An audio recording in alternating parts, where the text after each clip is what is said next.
Isso aqui não vai. Dorme, bebê. Encosta e dorme. Hello, peoples. Peoples? People. Não vai pro plural, não? Não, só se você estiver falando de São Paulo.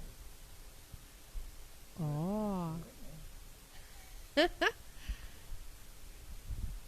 Vamos lá. Vai espelhar isso aí? Só pra gente ter noção.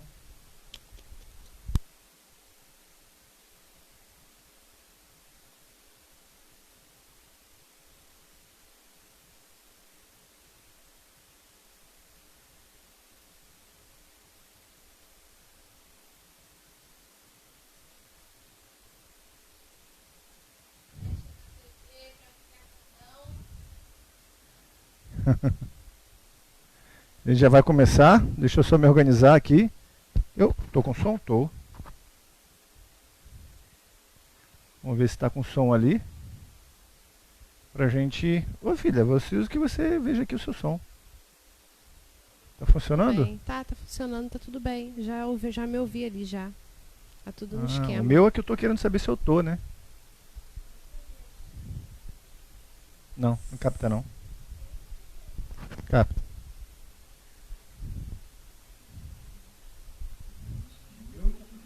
Ah, também tô. Faz parte.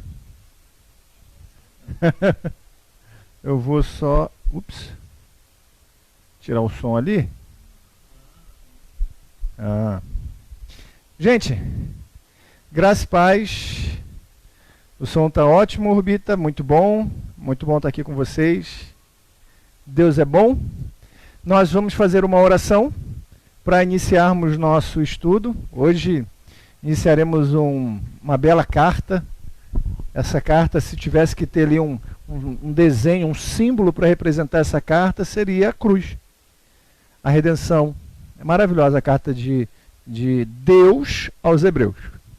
A gente não sabe quem escreveu. Vamos orar. Pai, nós agradecemos o Senhor. Bendizemos o Senhor. Louvamos o Senhor. Que haja, meu Pai, da parte do Senhor a graça para nos conduzir através desse estudo, a fim de que sejamos edificados pelo Teu Espírito, fortalecidos, encorajados, estimulados a irmos, meu Pai, e prosseguirmos nesse chamado que o Senhor nos tem confiado, que é sermos filhas do Senhor. Que aonde, meu Pai, esse breve estudo chegar, pessoas sejam edificadas, movidas pelo Seu Espírito, transformadas para a glória do Senhor, em nome de Jesus. Eu peço para o Espírito nos dar essa direção, revestir-nos nesse momento.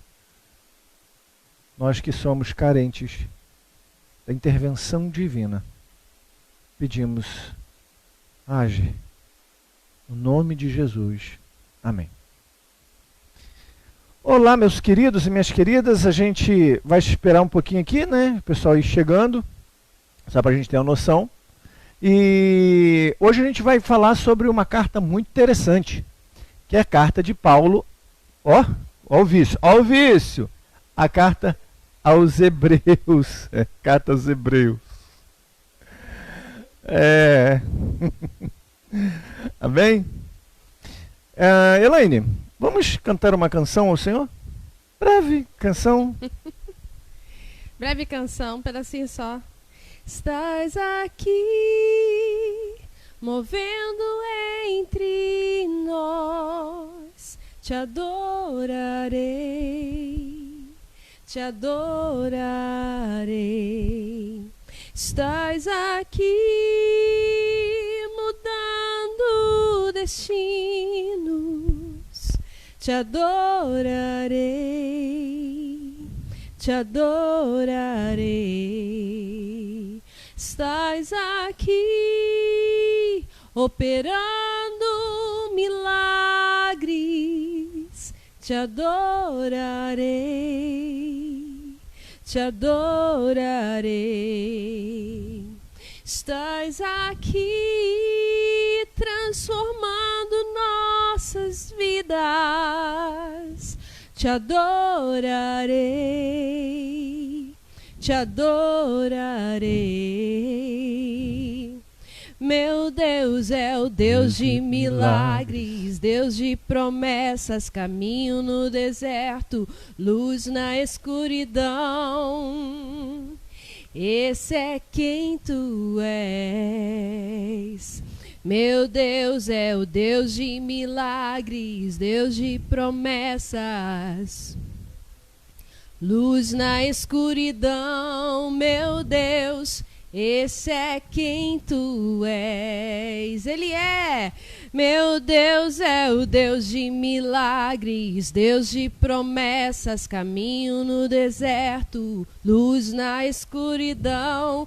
Meu Deus, esse é quem tu és. Estás aqui tocando corações. Te adorarei, te adorarei. Estás aqui curando multidões. Te adorarei, te adorarei. Ele é. Meu Deus é o Deus de milagres, Deus de promessas, caminho no deserto, luz na escuridão. Meu Deus, esse é quem tu és. Meu Deus é o Deus de milagres, Deus de promessas, caminho no deserto, luz na escuridão. Esse é quem tu és. Uou! Amém, amém. Você quer ficar com isso aqui? Se quiser comentar aqui do lado aqui, você fica conectada. Queridos, se existe algo na nossa vida que a gente como cristão precisa sempre estar atento, é que Deus, Ele governa todas as coisas. Todas as coisas, como diz o nosso irmão Cabo Daciolo, todas as coisas. Então, eu gostaria de ler essa passagem com vocês, a fim da gente poder extrair algumas aplicações para a nossa vida e de forma que a gente amadureça mais, cresça mais, pratique mais a palavra do Senhor. Diz assim, Hebreus, capítulo de número 1. Hebreus, capítulo de número 1. Acho que o som tá bom, né? Graças a Deus. Tá bom. Diz assim: havendo Deus outrora falado muitas vezes e de muitas maneiras aos pais pelos profetas, nestes últimos dias nos falou pelo Filho, a quem constituiu o herdeiro de todas as coisas, pelo qual também fez o universo. Ele, que é o resplendor da glória e a expressão exata do seu ser, sustentando todas as coisas pela palavra do seu poder, depois de ter feito a purificação dos pecados, assentou-se à direita da majestade nas alturas, tendo se tornado tão superior aos anjos, quanto herdou mais excelente nome do que eles. Essa é a palavra do Senhor. Queridos, Hebreus é uma carta muito interessante, muito intrigante, né? Como o Enéas comentou aqui, quem nunca nas suas pregações não atribuiu na hora de falar, né, a Paulo. No entanto, a gente, tudo bem que você vai pegar aí, artista vai gostar, né? Clemente de Alexandria e Orígenes, lá no século II, né, esses mais orientais, eles atribuíram a possibilidade de Paulo ter orientado. Na verdade, não é nem a possibilidade, né? Eles atribuíam que Paulo tinha uma ação direta na vida de quem escreveu essa carta. Já do lado ocidental, a gente vai ter aí Tertuliano atribuindo a Barnabé. E no século XVI, Lutero vai dizer e vai atribuir, né, na verdade, a Apolo. Tudo isso são especulações, a gente não tem realmente a certeza, a convicção. Embora cada estudioso vai puxar para um ponto de vista assim diferente. O importante é saber que essa carta foi inspirada por Deus. O sopro divino do Espírito Santo sopra o entendimento de quem escreveu, e essa pessoa, inspirada por Deus, escreve aquilo que o Senhor o inspirou a escrever. É uma carta, como o Tim Keller diz, é uma carta que traz um entendimento muito pleno, muito profundo acerca da nossa vida. A nossa vida é uma jornada. A gente tem uma jornada nessa história que vai culminar com o nosso encontro com o amado no final dela, seja no dia que ele vier buscar a igreja ou no dia que ele nos chamar ao encontro dele, a nossa partida dessa vida, né, desse mundo. Então, quando a gente para pensar nessa caminhada de vida que nós temos, nesse propósito de existência que nós temos, a gente precisa fazer algumas perguntas, algumas reflexões acerca de nossa caminhada. Afinal de contas, perguntas como, para que nasci, quem sou eu, de onde vim, né, para onde vou, são perguntas que batem e muitas vezes, com muita força, o coração de muitas pessoas e de muitos cristãos também, em determinado momento da sua caminhada, quando ele perde um pouco, só um pouquinho, o foco de Cristo, o foco da cruz, da obra vicária, da obra plena e satisfatória de Cristo na cruz. Então, quando a gente olha essa carta, o início dela é devastador, é impactante. Então, se você parar para analisar que o escritor, esse sujeito que escreve essa carta, tem um conhecimento tão apurado, tão profundo do Antigo Testamento, essa carta ela é cheia de citações do Antigo Testamento, cheia de alusões ao Antigo Testamento, toda uma aplicabilidade na nossa vida atual e para o ouvinte daquele período, riquíssimo, riquíssimo de informações, atribuindo ao sacerdócio a obra de Cristo, a quem Cristo fez a sua obra, a sua realização e tudo aquilo que flui de quem ele é. Então, o papel da igreja, o papel primordial da igreja, é apontar para Cristo, é falar sobre Cristo, é levar as pessoas a Cristo. Eu sei que a gente vive um tempo, e é um tempo muito complicado, e quando eu falo esse tempo, não falo no momento da quarentena, mas desse século XXI, e mais ultimamente, esses últimos 10 anos, em que tem se focado muito que a igreja precisa ser o seu foco principal, o foco da assistência social. O de alimentar o que está com fome, o de cobrir o que está com frio, o de saciar o que está com sede. No entanto, isso é uma função secundária, porque o papel principal da igreja é pregar o Evangelho, é falar sobre o Cristo. E é interessante falar sobre isso, porque muitas vezes a gente pode estar fazendo obras maravilhosas, fazendo assistências maravilhosas, expressando os efeitos que o Evangelho fez na nossa vida e não falar nada sobre o Cristo. E a gente precisa ter muito cuidado com essa fala, e não sei se você já ouviu, Elaine, você que tem um tempo assim mais praticado dentro da igreja, né? Praticado. Eu não sei se vocês sabem, mas quando eu fui alcançado pela graça do Senhor, Elaine já estava na igreja há 10 ou 15 anos, não é isso? É. Mais ou menos isso, 15 anos. né? Eu já tinha 30 anos ali, ou 25 anos, Elaine já estava com 25 anos só de igreja, né? Não, nem de vida. Nem de vida. Nem de vida. Nem de vida. Não.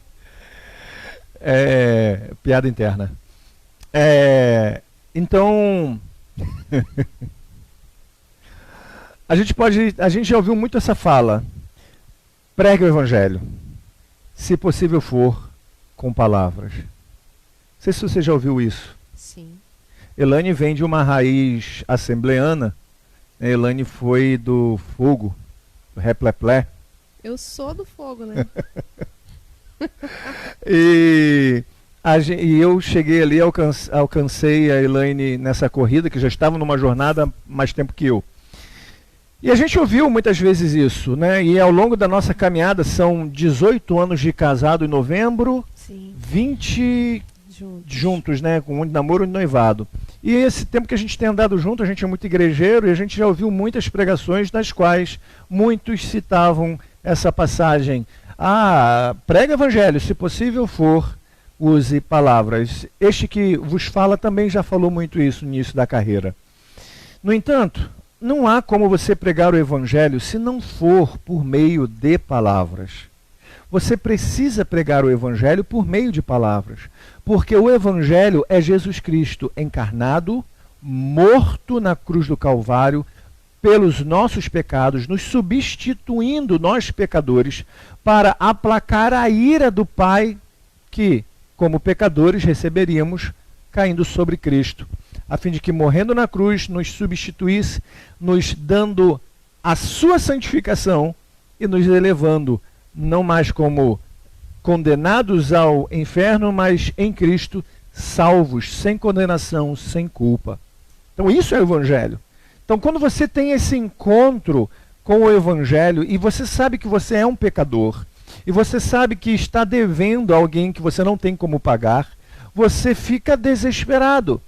Como um pecador se achegará diante de um Deus que é santo e justo?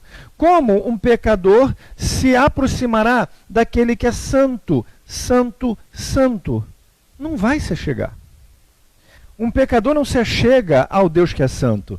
É o Deus santo que se achega ao pecador.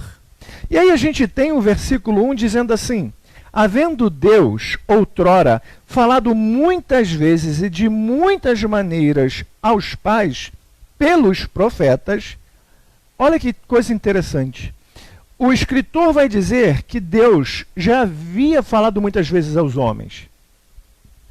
Havia falado por meio dos profetas, por meio de sonhos, por meio de visões aos profetas, para que falassem aos homens. Por várias formas, por vários fragmentos, ao longo dessa jornada, dessa caminhada, dessa narrativa histórica, bíblica, da existência humana, Deus foi falando ao homem. Veja aqui comigo que coisa interessante. O homem é criado por Deus e o homem peca. Pecando, ele se afasta de Deus porque ele se torna um pecador. Deus graciosamente o protege colocando roupas feitas de um animal que é sacrificado, tipificando Cristo.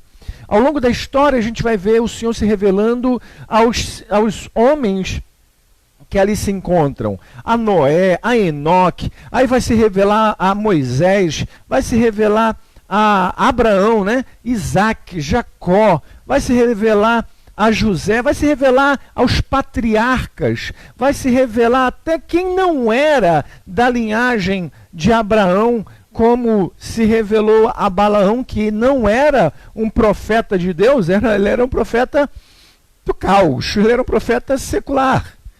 Ele vai se revelando aos homens, revela-se a Moisés e vai partindo nesse processo todo até chegar a Cristo.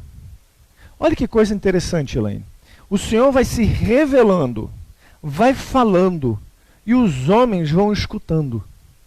E eles vão tendo percepções de quem Deus é. Então, se eu sou um boiadeiro, como foi Amós, a minha percepção de Deus vai ser numa linguagem que eu fale relacionada ao meu ambiente. Se eu sou o Isaías, que vivia na corte real, a minha percepção de Deus vai ser na minha compreensão. Alistair McGrath, no seu livro Introdução à Espiritualidade Cristã, se eu não me engano, ele vai dizer assim, existem várias formas, ou não várias formas, mas vários níveis de espiritualidade. Nós não podemos querer cobrar de uma pessoa que mora no interior de uma cidade, na roça, que não teve estudo, que estudou só até a primeira série, a mesma espiritualidade de uma pessoa, de um cristão, a gente está falando de cristãos, que está numa cidade grande, apto e relacionado com a cultura, com o ambiente, com todo esse ambiente mais intelectualizado. São níveis de espiritualidade distintas, embora ambos são em Cristo um só. Então, quando a gente olha que o Senhor fala e falava ao longo da história, por várias formas, por meio dos profetas, ele vai chegar numa culminância. E essa culminância vem o versículo 2. Nestes últimos dias, nos falou pelo Filho. Você sabe o que quer dizer nos últimos dias? Os últimos dias de Cristo. Pensa mais um pouquinho. Os dias que ele estava escrevendo cá. Peguei de surpresa. Nos últimos dias, o termo grego aqui tem a ver com desde Cristo até a consumação dos séculos. Estes são os últimos dias. Estamos vivendo os últimos dias da criação como ela é hoje. Estamos vivendo os últimos dias de nossa vida antes do retorno de Cristo. E quando eu falo vivendo os últimos dias... Quando ele escreveu aqui, ele quis dizer isso. Nos últimos dias que o autor estava dizendo aqui, não? Não é a mesma coisa que você está dizendo agora, os últimos dias hoje? Não, hoje? Não. Porque se você diz que os últimos dias da autor naquela época, acabou aquela época, já não serve para agora. Não, mas lá para ele eram os últimos dias, assim como para nós. Nos últimos dias de lá até aqui. Pra gente hoje. Isso. Viu?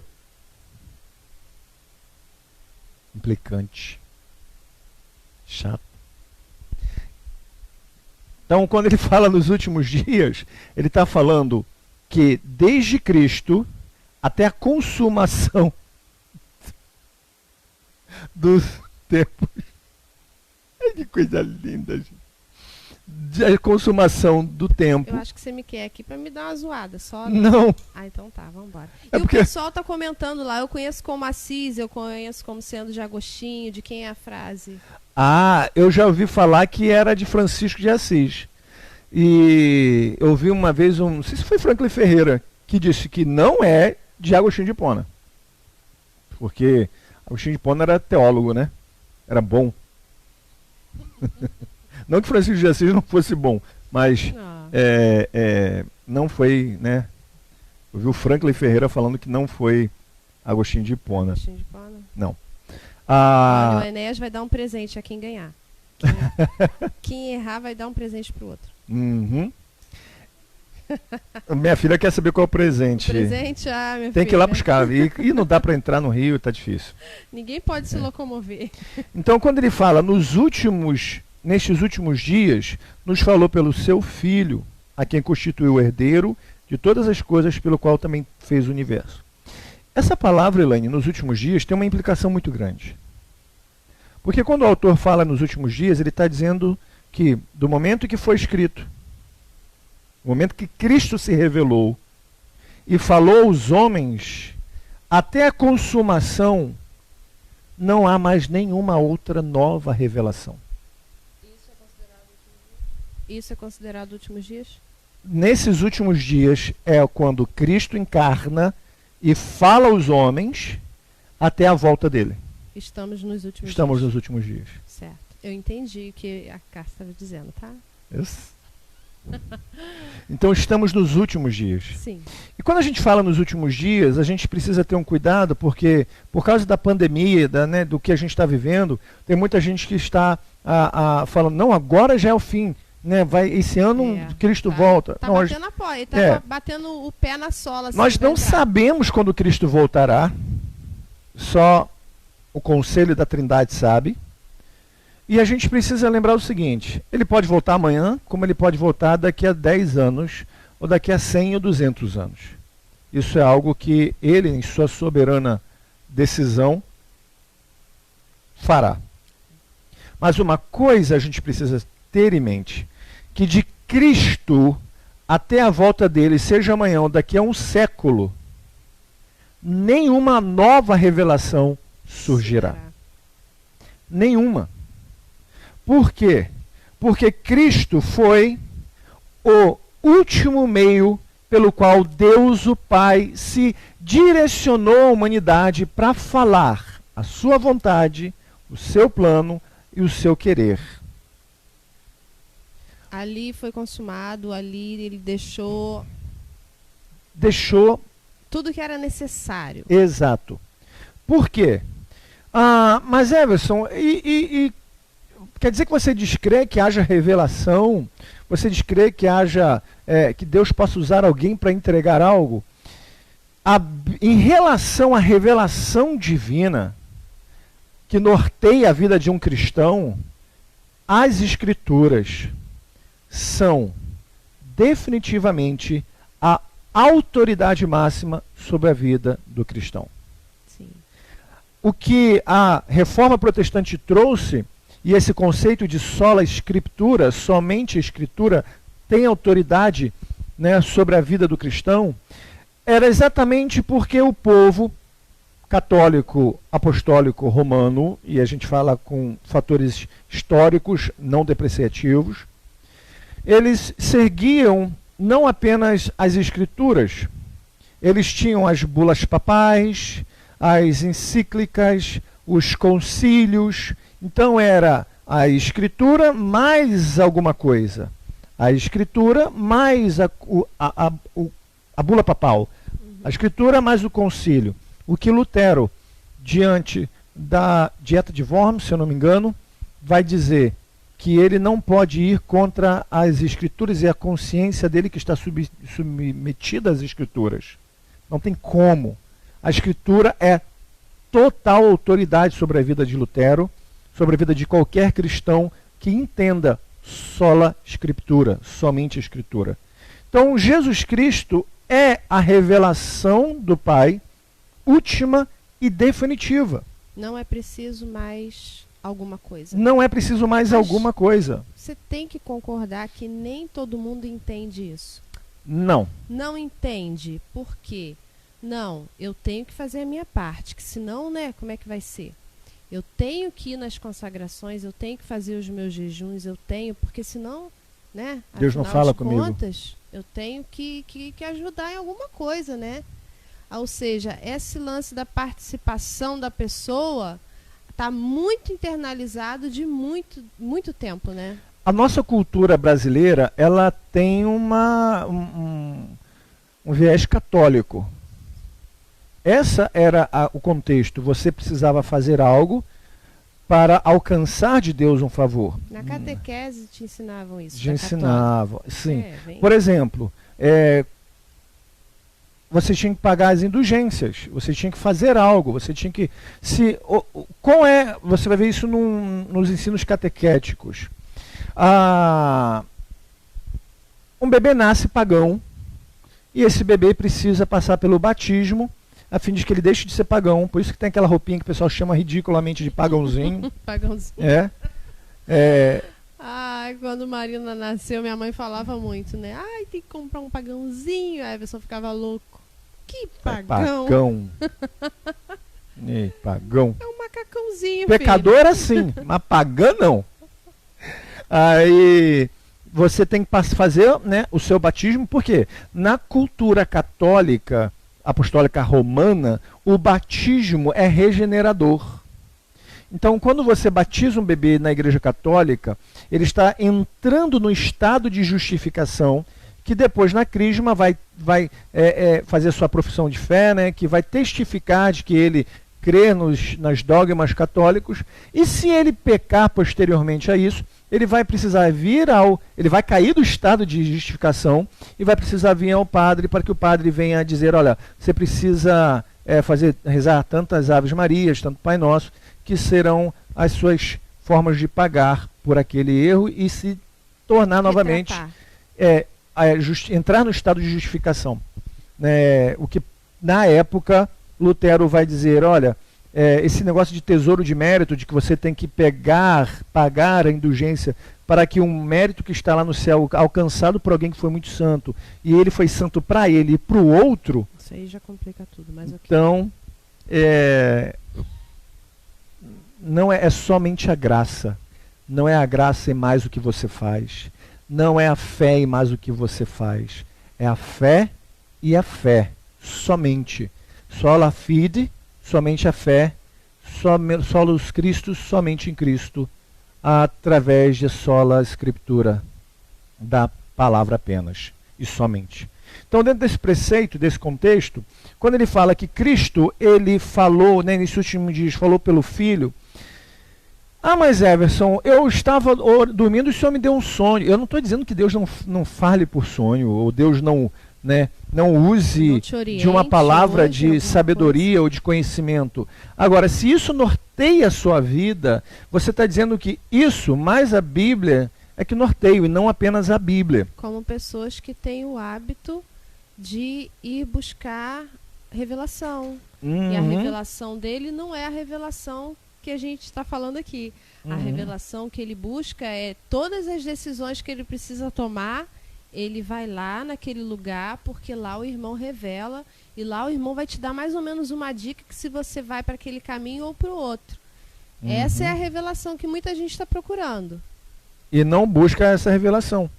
É porque demanda tempo, né? Você tem que estudar, você tem que buscar alguém para te auxiliar no estudo, você tem que sentar e ficar raciocinando. Meditando. Lembra da carta de John Wesley para John Trembeth? O que te falta é leitura. Esses últimos 7 anos você tem sido o mesmo pregador, frívolo, medíocre, de sempre. Comece agora um exercício, leia, estude, mesmo sem querer. Vamos começar. Ore. Deus. E aí você vai vendo que daqui a pouco isso vai se tornar um prazer. Sim, as coisas vão sendo reveladas e você não vai mais ter a necessidade de ir lá naquela irmãzinha, no irmãozinho, não desmerecendo eles que são de Deus, mas só para procurar uma resposta para a sua vida. Então, o hábito de estudar a palavra te dará discernimento para decidir o que é a aprovação do Senhor. O problema, Elaine, é que tem muita gente que vai dizer assim, mas aí eu vou botar o Espírito Santo numa caixa, aí eu vou limitar a ação dele. Gente, se isso aqui não é a ação do Espírito Santo para a nossa vida, mais nada é. Aí você complica a sua vida, né?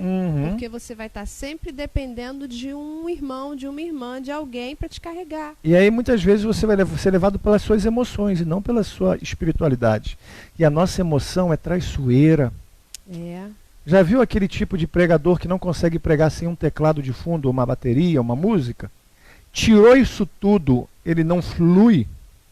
Emoções são traiçoeiras. São enganosas. Então, um bom livro sobre isso seria Afeições Religiosas, de Jonathan Edwards. Ele vai tratar bem sobre as emoções e a fé. Bom, então voltando aqui. Nestes últimos dias nos falou pelo seu Filho. E aí é que é interessante. Por que buscamos profetas? Por que buscamos outras fontes de revelação, de informação?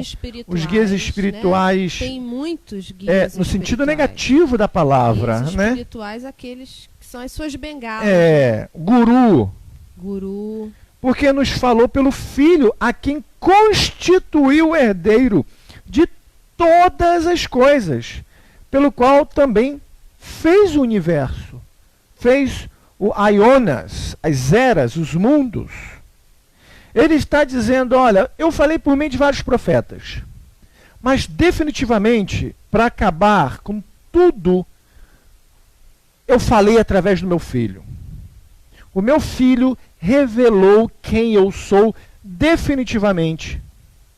E aí eu acho interessante que o Filho a quem ele tornou herdeiro, que já veio dos céus, né, encarnou como um homem, volta para os céus herdando tudo e todas as coisas, ele vai dizer no verso 3 que ele é o resplendor da glória e a expressão exata do seu ser. Vamos voltar lá atrás do Antigo Testamento um pouquinho? Falar sobre kavod, sobre glória.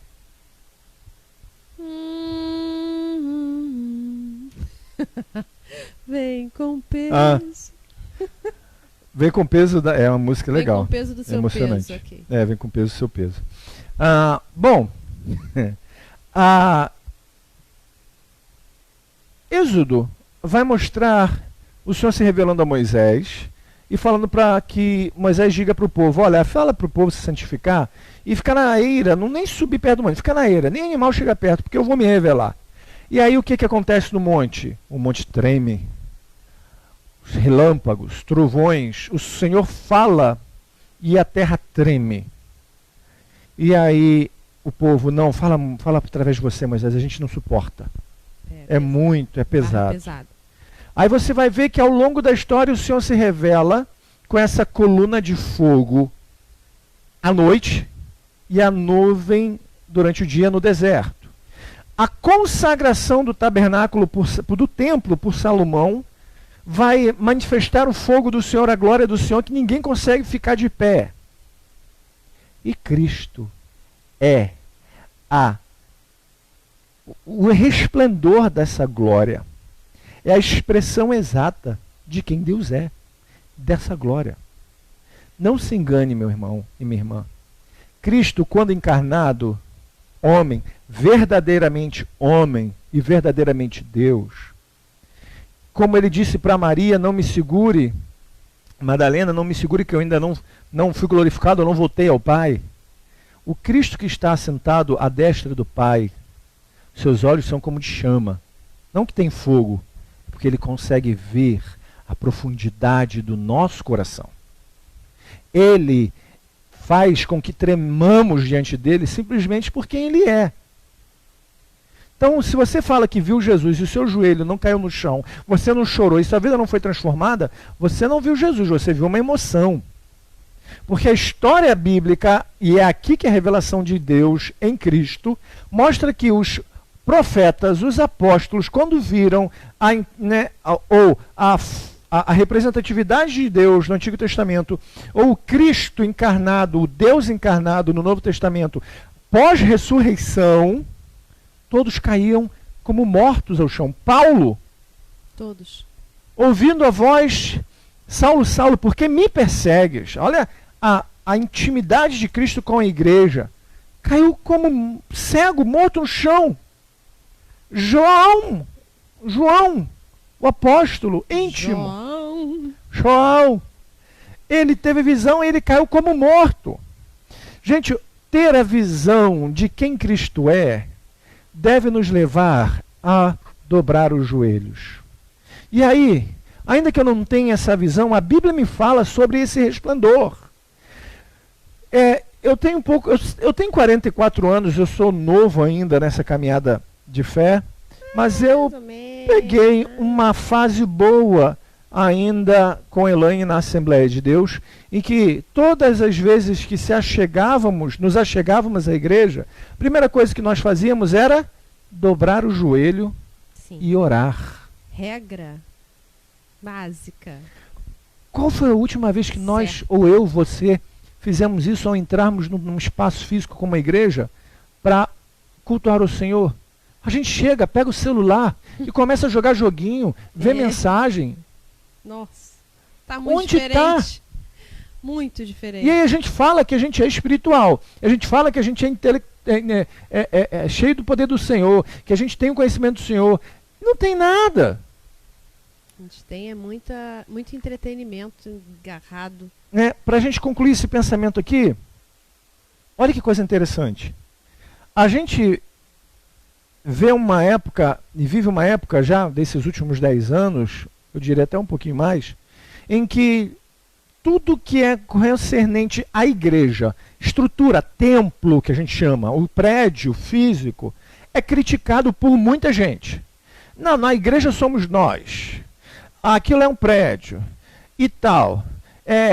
Tem gente que quer ser pastor e só dentro de casa, porque vai dizer assim, porque antigamente era de casa em casa, mas o texto bíblico vai dizer que perseveravam no templo, nas ruas, nas praças e de casa em casa. Então, não pode excluir o templo, o espaço, a sinagoga, não pode excluir o espaço físico. Os grandes avivamentos da história, né, de Lutero para cá, se deram dentro da igreja, do templo físico. Sejam avivamentos históricos reformados ou os pentecostais, foram dentro de igreja. Então as pessoas têm perdido essa noção de congregamento, de ajuntamento, como se ajuntando ao Senhor, e é o espaço que deveria ser um espaço para santificar o nome do Senhor com nossas atitudes, é um espaço que é desdenhado, que é tido como qualquer coisa. E aí eu faço para atrair pessoas. Então eu vou fazer da igreja um entretenimento, como a Elaine disse. Vou botar luzes, vou botar preto em tudo, vou botar latão. Nada contra isso, se o evangelho estiver sendo pregado e as canções forem para Cristo. Fora isso, perda de tempo.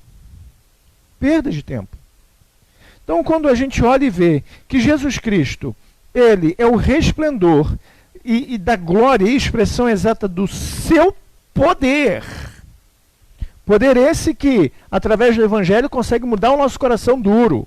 Verso 3. Sustentando todas as coisas pela palavra do seu poder, depois de ter feito a purificação dos pecados, assentou-se à direita da majestade de Deus, o Pai, nas alturas, tendo tornado tão superior aos anjos quanto herdou mais excelente nome do que eles. Olha que comparação que o autor está fazendo. Talvez os membros da igreja aos hebreus, essa igreja hebraica aqui, eles, como bons judeus, podem ser hebreus, tinham a ideia de que anjos eram e são seres potentes, poderosos. E colocam eles numa estima de super naturalidade que, cara, eles servem diante de Deus. Como é Isaías 6, né? São santos, não há pecado, mesmo assim não conseguem olhar para Deus. Cobrem os olhos. Jesus está falando, o autor está falando aqui que Jesus é muito mais, é acima desses. Muito maior. Ele até vai dizer lá mais à frente, no capítulo 2, que um pouco menor foi feito do que os anjos. Sim, encarnado, gerado como homem. Mas posteriormente, ele está acima de todos, de todo ser angelical, de toda dádiva cósmica, celestial, mística. Jesus está acima. E quando fala que as coisas pelas palavras, somente aqui, sustentando todas as coisas pela palavra do seu poder, eu te pergunto, a igreja hoje continua sendo sustentada pelo poder da palavra do Senhor como era nessa época? E todo o universo é sustentado pelo poder dele. Não há nada que fuja ao controle e ao governo do Senhor Jesus Cristo. A sua vida está no governo dele. A sua vida está no controle dele. Para pensar comigo dentro desse escopo aqui para a gente fechar. Se ele sustenta todas as coisas pela palavra do seu poder e nos purificou dos pecados após a sua morte e ressurreição, ele está à direita do Pai regendo todas essas coisas. Para pensar comigo. Olha que palavra que ele disse para as pessoas que estão ansiosas. E a gente tem a tendência de ficar ansioso. Sabe por que tem muita gente ansiosa agora, nesse momento da quarentena? Porque agora elas estão tendo tempo para pensar. Agora a gente está tendo tempo para pensar. As tensões afloram, né? Porque enquanto a gente está trabalhando, a gente está no dia a dia, a gente bate na cama, dorme cansado, porque está cansado, não pensa. Então quando a gente para pensar agora, a gente fica ansioso. O que é da minha vida? É amanhã? E o que? Olha, Jesus diz, observe os lírios do campo. Observe os pássaros. Sabe o que isso quer dizer? Para. Hoje você tem tempo para parar e observar a criação de Deus. Os lírios do campo, não foi ninguém lá plantar, preparar a terra, e eles são belos. Vá na internet e procure a foto. Belos. Quase igual ao seu ramo de noivo lá. É. São belos. No entanto, quem plantou, quem cultivou, quem cuidou, foi o jardineiro do universo. Foi Jesus. Foi Jesus. Os pássaros que não precisam trabalhar e botar lá a comida na despensa, quem os alimenta é Jesus. E ele vai dizer, vocês são muito mais valiosos do que isso. Aquele que governa todas as coisas olha para cada um de nós com o apreço de alguém que nos ama profundamente e cuida. O Tim Keller ele vai dizer algo muito maravilhoso. O que Deus diz para os ansiosos, como muitas vezes a gente fica. Eu rasguei o meu filho na cruz por você. O que eu não farei por você? O que Deus não vai fazer por você? Então, quando a gente para a Escritura e entende que Ele se revelou e não há mais outra revelação acerca de quem Deus é, de quem Cristo é, e a gente compreende que Ele está no governo de todas as coisas, o que nós precisamos fazer é continuarmos firmes na leitura da palavra. Pararmos um pouco de querer buscar promessas individualizadas e lembrar que Ele tem uma promessa para a igreja dele. Jamais a desampararei, jamais te esquecerei, sempre estarei contigo. A gente está acostumado com um político que promete e não faz, mas Deus não é político, Ele promete e faz. Essa carta é escrita para um povo que está passando por um momento tão delicado, tão difícil, tão necessitado de encorajamento. Essa carta do escritor aos Hebreus é a carta de encorajamento. De encorajamento. É por isso até que Tertuliano ele vai falar, que século II vai falar que essa ideia de Barnabé ter sido o escritor, porque Barnabé quer dizer consolação, encorajamento, filho da consolação, do encorajamento. Então, quando a gente consolação e encorajamento. Então, quando a gente olha para esse Cristo aqui, que é maior do que os anjos, o autor vai descrever do versículo 5 até o versículo 10, 9, o quanto ele é. Ele vai citar Salmo 2, versículo 7, Salmo 104, versículo 4, Salmo 102, versículos 25 a 27, Salmo 110, versículo 1. Ele só vai usar o Antigo Testamento para dizer que no versículo 13, assentado à minha direita, até que ponha os teus inimigos por estrado dos teus pés. Não são todos eles espíritos ministradores enviados para serviço a favor dos que hão de herdar a salvação? Todos esses anjos estão debaixo deste, que é Jesus. Para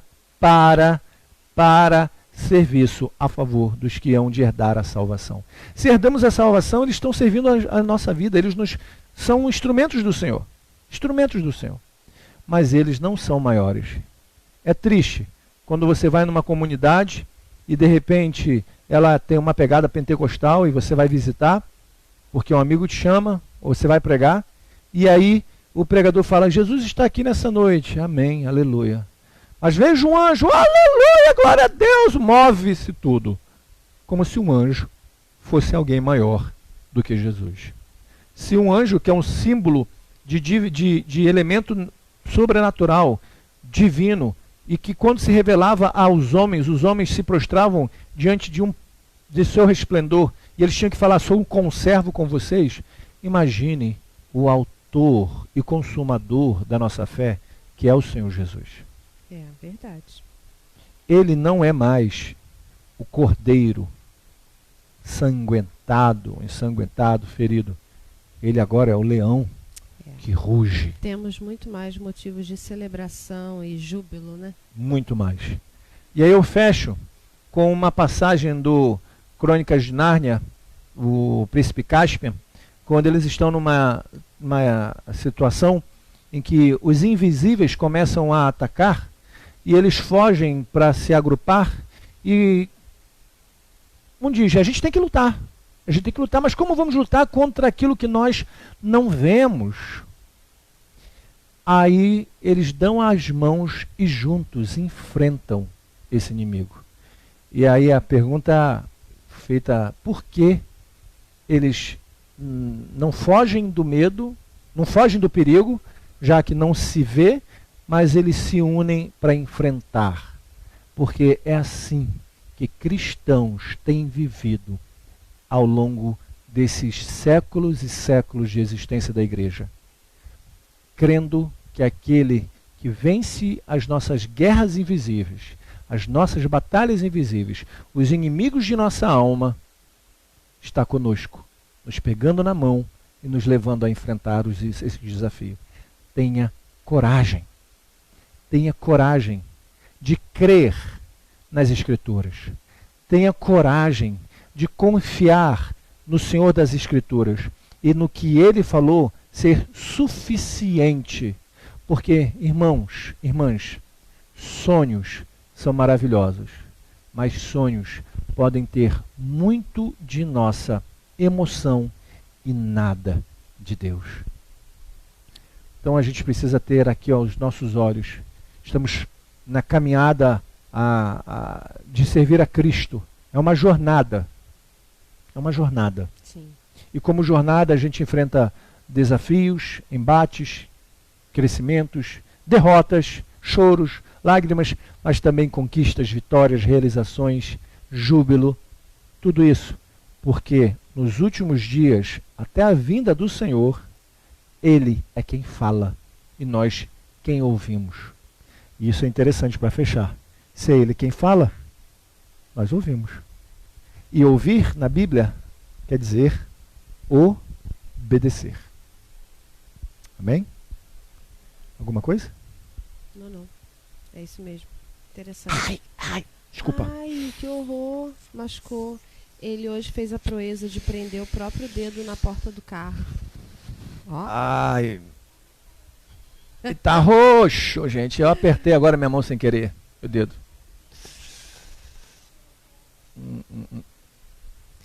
É, o Everton Nascimento está falando em relação ao anjo, né? Que é uma coisa que realmente a gente vê muito por aí. A gente exalta o nome do Senhor e fala do Senhor e compartilha as maravilhas do Senhor. E você vê pessoas te observando.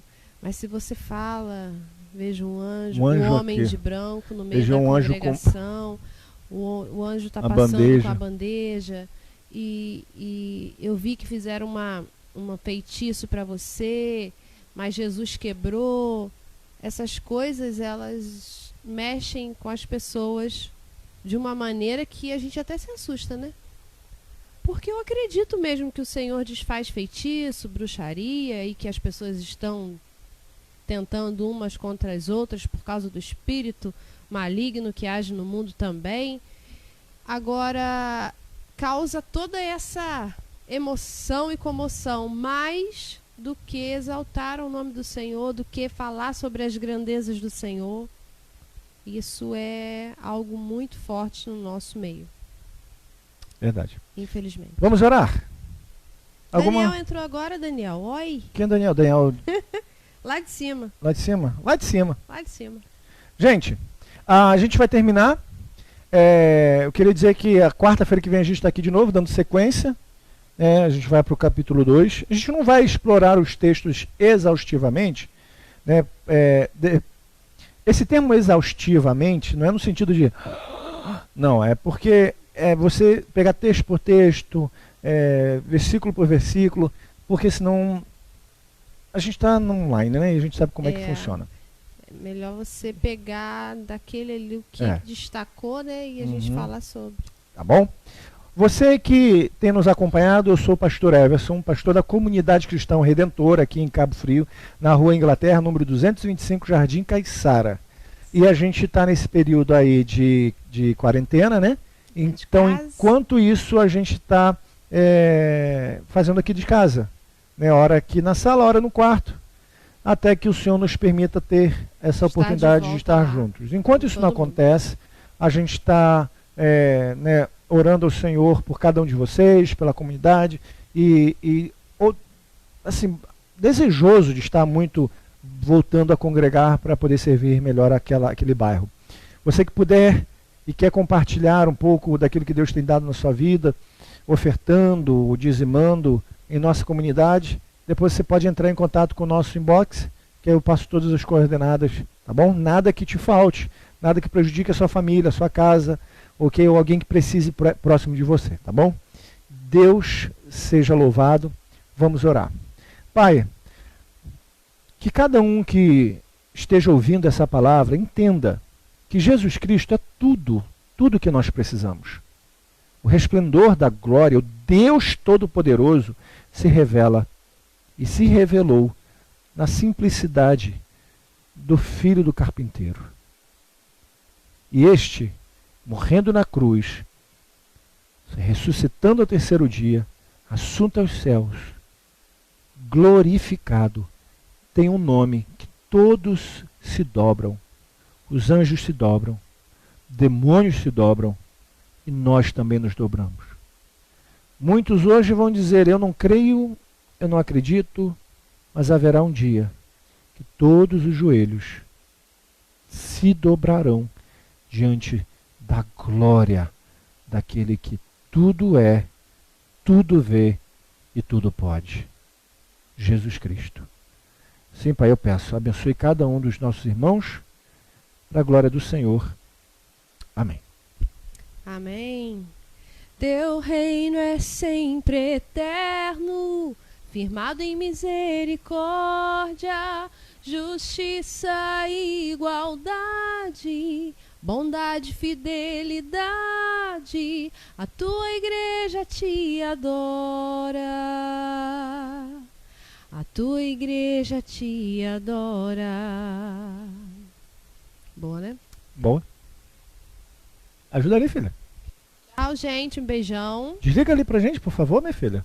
Márcia, que participou. Enéas. Cadê? Enéas. Não é assim, né? Aqui não, vida. Aqui é... Pega aí, pode pegar. Aqui é assim, vida. Pode pegar. Aqui é assim, diferente. ó. Galera, muito bom. Que Deus abençoe vocês. Deus Domingo, abençoe cada um. A gente está aqui junto, 7h30. Domingo a gente vai estar aqui, 7h30? 7h45, 7h30, tá? Esperando vocês. Eu não vou mais discordar de você não, tá? Eu acho ótimo isso. A gente estar junto, mesmo à distância, que o Senhor nos conduza nesse tempo a meditar no Senhor, né? Como falou aqui, é um exercício da mente, um tranquilizante para toda ansiedade que possa surgir no nosso coração. Okay. Amém. Daniel chegou na hora do amém. Deus abençoe vocês, gente. Forte beijo no coração.